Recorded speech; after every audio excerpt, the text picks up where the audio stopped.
there was a unique request from one of the clients where he wanted a Capto laced up shoe. So it was an Oxford that he wanted, and he wanted it in yellow color, but with green Capto and green back.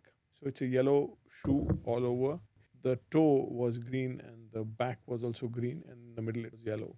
You can, I think your imagination must have up by now. I'm thinking of nothing less than somebody who works on a stage, maybe wearing a specific kind of outfit, like maybe a very colorful outfit, Yes, the gentleman was also very colorful. both Okay. ways. Yeah. BNI Champions podcast, igniting minds, empowering businesses. Hi, everyone. Welcome to the BNI Champions podcast. I am your host, Nilesh Karani. Over the next few weeks, we will do a deep dive into the lives and businesses of the entrepreneurs who are a part of BNI Champions in Dubai, who have created a niche with their products and services in the market. BNI Champions Dubai is a 8-year-old chapter with 85 plus members strong and has had the highest seat value in this region for a longest time. Enjoy the podcast. Thank you. Here's some messages from our sponsors. Every stitch tells a story. Every step echoes legacy. When craftsman meets elegance, confidence follows. Dress yourself in the luxury of 100 Hand shirt, paired impeccably with custom handcrafted shoes from Kings. Because excellence isn't just worn, it's lived. Kings, where your legacy begins. Visit kingtraders.com for more details. Du jour, your trusted partner in navigating the complexities of corporate law. A full-service business law firm committed to helping companies, entrepreneurs, and institutions make smarter decisions, manage risk, and seize opportunity. From mergers and acquisitions, compliance and intellectual property, to employment law and beyond. Visit de-jour.me Okay. for details. If the devil's in the details, then this man deals with the devil daily. He's the man behind the scenes making sure that your shoes speak louder than your CV. Nilesh, welcome to the podcast. Thank you, Ali. It's a pleasure to be here. Thank you, Nilesh. And you see, we have swap seats here. It seems to be like I'm fitting into shoes that are too large to fill. No, But I don't think so. You do a pretty good job in your own podcast. So you're used to this. This is not anything new to you. Thank you so much, Nilesh, for giving me that heads up. And since we are speaking a lot about shoes, can you tell us a little bit about what is King's Traders all about? Kings was started by my father in 1965, and from then till about the 1980s, we used to deal with a lot of lifestyle products like fabrics, shirts, trousers, night suits, ladies' undergarments, men's undergarments, and things like that. So he did have a big plethora of things that would actually make him a departmental store at that time. And he also had a big array of branded writing instruments that he used to showcase in his store. And over time, he had sort of faded away the lifestyle products and just focused on the branded writing instruments. And from, I would say, the 1990s till about 2016, we were dealing only with writing instruments. I see. What comes under writing instruments? So writing instruments basically are pens, as simple as that. But the thing is, when we speak about pens, we talk about brands like Mont Blanc, Parker, Schaefer, Cross, Waterman, DuPont, Dunhill, Caran d'Ache, Porsche Design. So there is a lot of brands over there who are still thriving. And you might say that we are in the digital age. Nowadays, people don't use pens and things like that. But on the contrary, there is a demand for that. And people do buy a lot of pens on daily basis. It also has become, I would say, an accessory, just like a good watch that you might carry with you. It is, I would say, again, good manners to have a good pen with you in your pocket so that you have one when you need it. It speaks a lot about the attention to detail Yes. that you're trying to help educate. Yes, Your of client course, about. of course, of course. And just very similar to a watch, where one could be indifferent to say, oh, it just shows time, or a 50 fill ball pen can do the job. But there are brands which make unique writing instruments which have a different purpose than just writing. It also is a status symbol at times, and it also is very practical and has a utilitarian objective. to you having a pen when you need it. And you like, I will say, I write notes on what are the things I have to do. Because when I write it, what happens is, although I might not refer to the note, but for some reason, when I write the note, I remember it more often or much longer.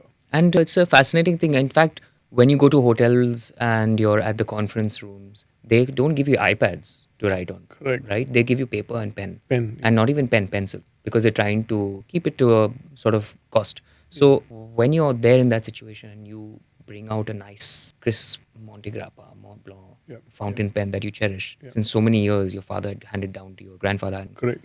You hold that pen and you pen down your thoughts. Don't those words mean something to you? Don't you write significant things? To be honest, what happens is, like I said, there is a long-term cherishment of thoughts that come to you at a particular time. And like I said, you might not refer to those notes on daily basis, but for some reason you remember them longer than the notes you didn't take. So those are things that we were dealing with. And then in 2017, I actually ventured into handcrafted shoes, mainly because at that particular point in time, handcrafted shoes actually had vanished from the market, and the old school Goodyear welted shoes were not available anywhere. Now, in fact, you would see, it's 2025. Now you would see a few brands coming up with Goodyear welted shoes and things like that. I agree. I see a resurgence. So what would happen is, as a user of shoes myself, when I wanted shoes, I would travel to Europe, because many shoemakers in Europe still use the traditional methods of shoemaking, and they would have like good leather soles and good leather uppers. And that's where I would buy the shoes. But when you come to Dubai, there isn't any avenue or any store which would have good quality shoes. There would be expensive brands who would have that particular quality of shoes. But in general, you would not see an average brand out there. Speaking of expensive shoes, a friend of mine 2 weeks ago approached me and told me that, Dr. Ali, my boss actually wears a beautiful pair of shoes. And I stopped and asked him once where he got them from. And he said he got them from Kings. And I was surprised when I heard that, because I said, I know the gentleman who runs that bespoke outlet. So I was very surprised when I heard Kings. And I'm very much looking forward to seeing that massive collection of bespoke shoes that you have. Yeah. So just an example, what kind of shoes do you keep at? You talked about the kind of construction, which is bespoke. Goodyear Welt, yeah. What are the different varieties that people can expect? See, shoes are not very complex. So you have lace-up shoes, which are basically derby shoes or Oxfords. And then you have the loafers. And then you have the boots, which have their own charm. And I think nowadays the very popular shoe category that has been resonating with the younger crowd is the double monks or the single monk. But I think double monks are more popular. Yeah, I think I noticed double monk loafers. Those are more to do with decoration. It's not functional. When you see loafer having a double monk, it is totally a decoration on the shoe. But that's not functional. What a double monk really is, where the buckles actually open up the shoe and then you put in your foot, just like how you would do with laces. So it's just for functionality, for the added comfort of wearing it, slipping in and slipping out of it. Yeah, but just to give you a bit of a history, so the monk strap shoes actually came from Europe, from the monasteries in some European parts where monks used to wear strapped shoes. That's why the name monk strap comes. So they used to have shoes with just a belt-like strap on the shoe for giving it a bit of a, I would say, holding ability. And eventually, as time passed, it became one of those sartorial items which became a bit more classic when it was infused with traditionally crafted shoes. Yeah. So instead of just having a laced up shoe, you could just have another variety of monk straps with a lace. So you could have a plain toe monk strap or a cap toe monk strap, which looks just like an Oxford, but instead of the laces, you have the monk straps. And what's your daily workhorse of a shoe? Loafers, for sure. Any Because- specific material, color? So I'm a sort of a stickler for variety, and I'm very color coordinated. So my go-to again is a loafer, but the thing is, in a very casual setting, it would be suede but in a slightly formal setting, it would be leather for sure. So it depends, and it depends on my mood, how I feel, what I want to wear on that particular day. Yeah. So, what is the craziest client request you've ever got for one of your shoes? Actually, there was a unique request from one of the clients where he wanted a Capto laced up shoe. So it was an Oxford that he wanted, and he wanted it in yellow color, but with green Capto and green back. So it's a yellow shoe all over. The toe was green and the back was also green, and in the middle it was yellow. You can, I think your imagination must have up by now. I'm thinking of nothing less than somebody who works on a stage, maybe wearing a specific kind of outfit, like maybe a very colorful outfit. Yes, the gentleman was also very colorful. Both ways. Yeah. Wow. So yeah, if you have the audacity to wear such a product, what would happen is you have the confidence, number one, to show up like that, and the rest of your clothing will also somehow match up. What does it mean to have that kind of confidence? What is it? Why do people invest so much in looking a certain way? It's nothing then to just present yourself how you want to present yourself. Nothing less than that. And the thing is, the confidence really comes from their passion to look in a certain way. And Today we have the CEO of Apple. Whenever he goes on his keynotes, he wears a t-shirt and jeans, Yeah. and it was always the case. It's like a heritage. Yeah. So you see people in the Silicon Valley emulating that at work as well. They've casualized work culture, and now the whole world has kind of caught on to that because IT industry is literally everywhere you go, and people want to look like they are current. So when your business comes out there and tries to break free from all of that, there's a certain philosophy that you're living with, and there's a certain philosophy that your customers also have. What makes your customers different? let me put it this way. Now, you have so many brands. You have a Seiko, and you have a Citizen, and you have a Rolex, and you have an AP, and then you have an Apple Watch or one of the Samsung watches and a digital watch. What do you think? I know the CEO of Apple wears an Apple Watch, but there is another CEO who's wearing a Rolex for sure. There's another CEO who's wearing an AP for sure. Now, why the difference? And let me give you just my opinion about this. The fact that there are digital watches like Apple Watch. I use an Apple Watch myself, but that's only when I'm working out or when I'm playing tennis. That's the time I wear the watch. Otherwise, the watch is just there on in my drawer. But when I am not playing and I'm out and about, I will always wear an analog watch, mechanical watch, and a quartz watch or something like that. Why is it that? Why is that? Because I think, in my opinion, digital watch or a smart watch lacks soul, whereas analog watch, which is mechanical and which has a lot of things put in using hands, and it's a craftsmanship of a particular kind, where a watch is a tool which shows you time. Just in on your message. Yeah. Some people are purchasing their electric cars now versus Yeah. the ICE engine cars. You have the internal combustion cars. Yeah. So here you're talking about going analog and appreciating the craftsmanship of something. Yep. And also, in the same time, we also look for practicality wherever we go. So the mindsets are different. Yeah. What do you have to say about that in today's world? People are constantly moving at a fast pace, and everybody wants practicality. Fast. Everything is fast. Nobody wants to take time to tie their shoes. True, I agree with that. But then you see, at the end of the day, you realize that whether you want things fast or whether you want to take it a bit slow, you will have to wait for the person who's a bit slower than you are. Yes, that is. Correct? That is. You could funny. be fast, that's fine. You could be fast and you could reach in a particular place earlier than anyone else. But you will have to still wait for the person who is wearing that analog watch and tying up his shoelaces and walking and coming to the meeting. So to each his own, there is no hard and fast rule as such. And I think these things are very personal. There cannot be judgments made on how a person looks and why a person looks in a certain way. They themselves have to figure it out as to how they want to present themselves. It's not about anybody's judgment. It's your own take on how you want to be perceived. Speaking of presentability, you grew up in a household culture. Yeah. What was your impression of your father growing up? Oh, my father obviously was my hero.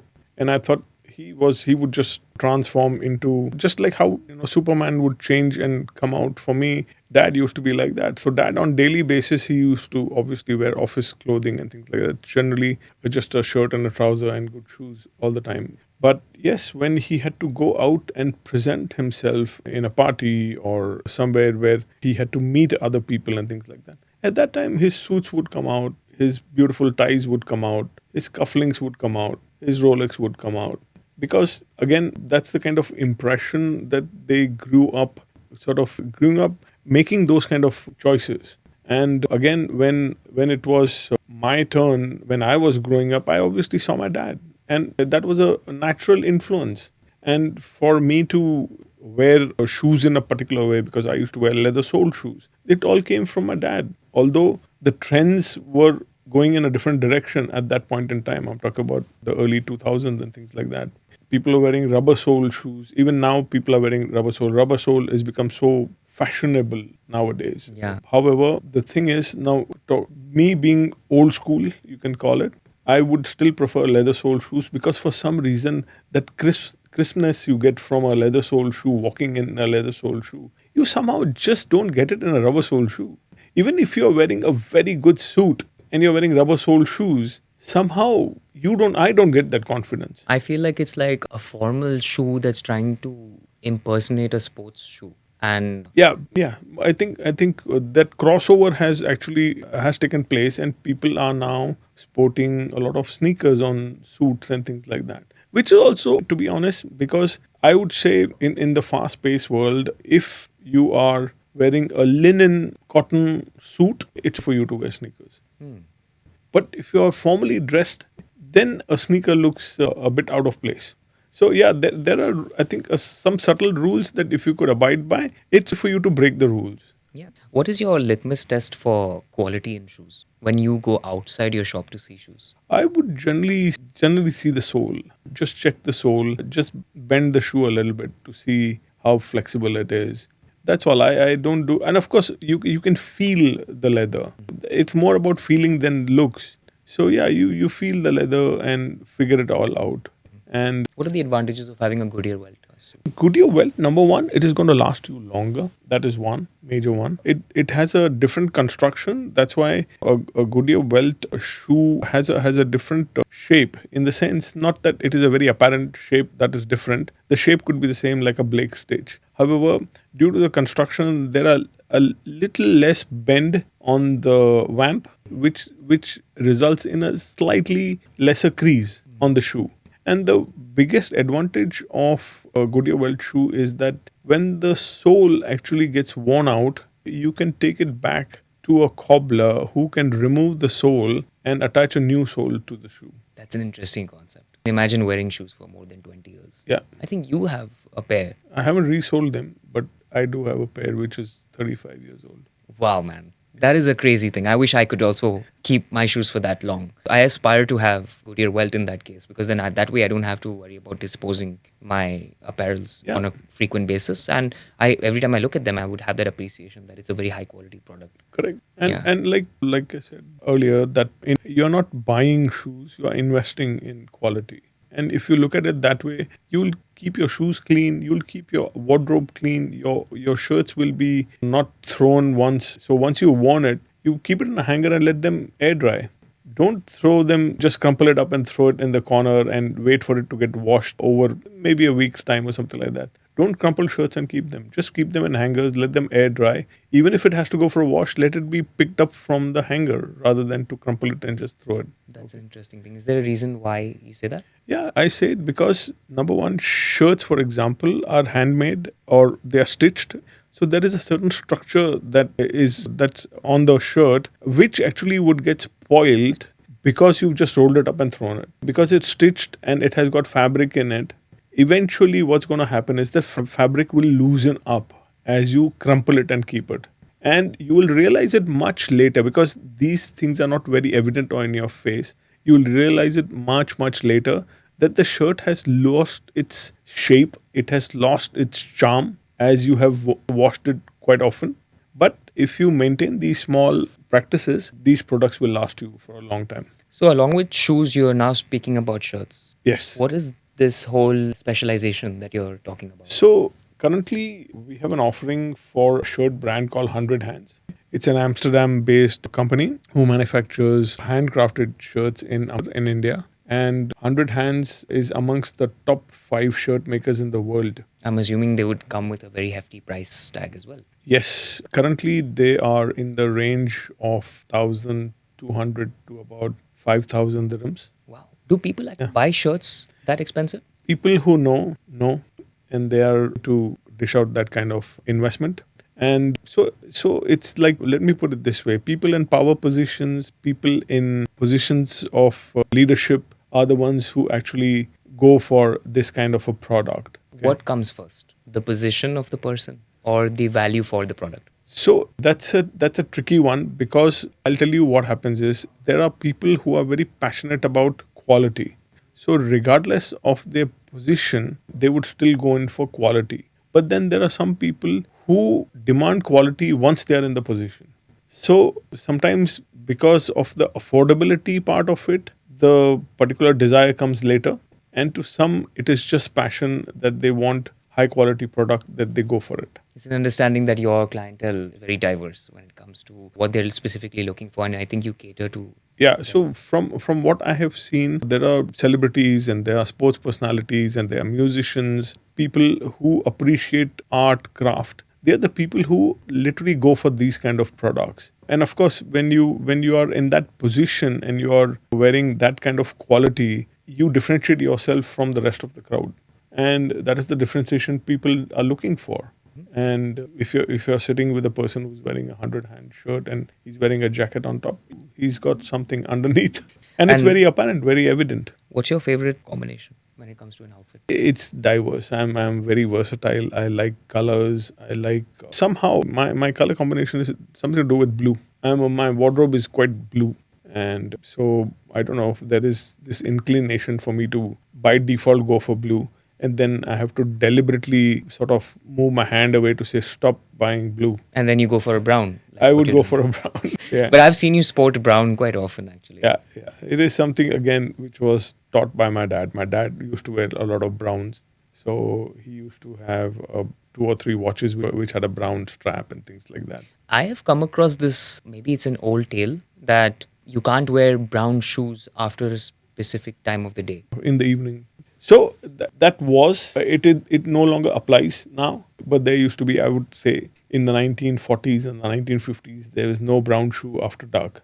There used to be this particular, I would say, norm, but I don't think that applies nowadays. Those days are gone. So one of the unique offerings that we have in our store, which is Kings, is that we provide our customers with the ability to actually design their own shoes. So if you happen to go to my website, and which is kingstraders.com, and go for the option of customizing a men's shoe, you would get an option to choose the kind of category of shoe that you want. And over there, you get the ability or a 3D rendering of a shoe where you have the ability to change the material of the shoe that you want. Oh, that's interesting. Okay. And yeah, so you get to see it live on a screen. You get to see it live on the screen, and you get to see the 3D version of it. So you can move the shoe around 360 degrees and tap on any part of the shoe, and the system will show you all the options available for that particular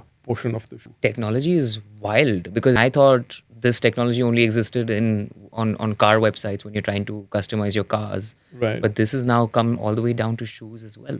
To be honest, it's not something that we did now or we have done now. We have it since 2016, and we have this offering going on since so many years now. Again, people who know, and people who are interested would dwell into trying out a shoe like that, because you do get to see the shoe much before you actually get to see the actual product. And I'm assuming that's how the customer who had come to you with that wild request. Yes, because he had something in his mind which he could actually see on the screen, that made him actually get more convinced that yes, that is the shoe he wants. Okay. So color accuracy of the materials, how it looks, the final product, it makes a huge difference in the buying perception. It does. Now, what happens is there are certain colors. See, black is a black, so there aren't many variations of black.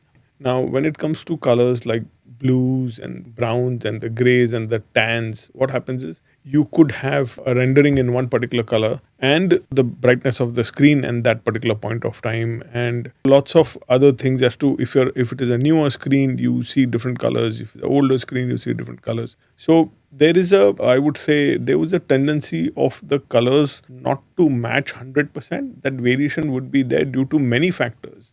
But that is, I would say, something that people should know. And I'm sure you have the samples to show them. I do, physical but I'll tell you, it's tricky because leather is tanned in batches. So what happens is a particular beige color right now, which is done now, would look in a particular color, and a batch which was done say 2 months back would take up a different color during the tannery and the coloring process, the dyeing process. And over time, what happens is colors do pick up patina. And patina is nothing but aging of the leather or aging of the color. So what happens is, again, a shoe that was made 2 months back compared to a shoe which is made now would have more patina than the shoe that is made now. So the coloring does differ. Although you might say, oh, I got 2 tan shoes made, but this tan looks different from this one. Yes, it would look different because the patina buildup would be there. Patina is an interesting concept. I think it can also add so much character to Absolutely. a shoe that you purchase. You're saying that patina ages over time? Yes. So this is like art? Exactly. So my point to you is there are a person who's more inclined towards art or creativity is more inclined to go for custom shoes. That's what my observation is. I see. And any person who's more creative in his thinking and creative in his approach to problem solving and things like that, you see them more inclined towards going for shoes that can be designed by themselves. The thing is, are you that person who wants to command a life that this is the life I want. These are the clothes I want. These are the shoes I want. Because you could be an Apple CEO, you could be a multimillionaire or a billionaire. But the thing is, does your life reflect the kind of sartorial insights that you have? Because the thing is, yes, he might not have the time to swap many clothes. So he wears just a black t-shirt and jeans or a white t-shirt and jeans. That's fine. But only when you're an Apple CEO. Yeah, I think that is his own brand statement there, isn't it, as well? Yeah. To be dressing in that manner. That particular manner, yeah, correct. Yeah. I think that wouldn't apply to everyone. It all depends. Depends on the situation. Depends on the situation, yeah. Yeah, well, that's an interesting talk. Would you like to share any quotes? This is my favorite quote, and I think people who are close to me know about this. So it's by a gentleman called Jim Rohn. He says, so this quote goes, "Don't wish it was easier, wish you were better." That resonates with me a lot because every time you complain or every time you lack something and you're not able to get there where you want it to go, you have to push yourself and don't expect the circumstances to do things for you. You wish you were better. Don't wish things were easier. I think that ties down very well to your profession because it's also you're sort of changing your personality, you're changing yourself, challenging yourself Correct. to build skills. And then eventually you challenge the status quo and you stand out. Absolutely. Simple. Your brand is all about that. Yeah. Great. Thank you so much for being an excellent guest on the show today. Thank you. Wish you the best of luck. Thank you so much.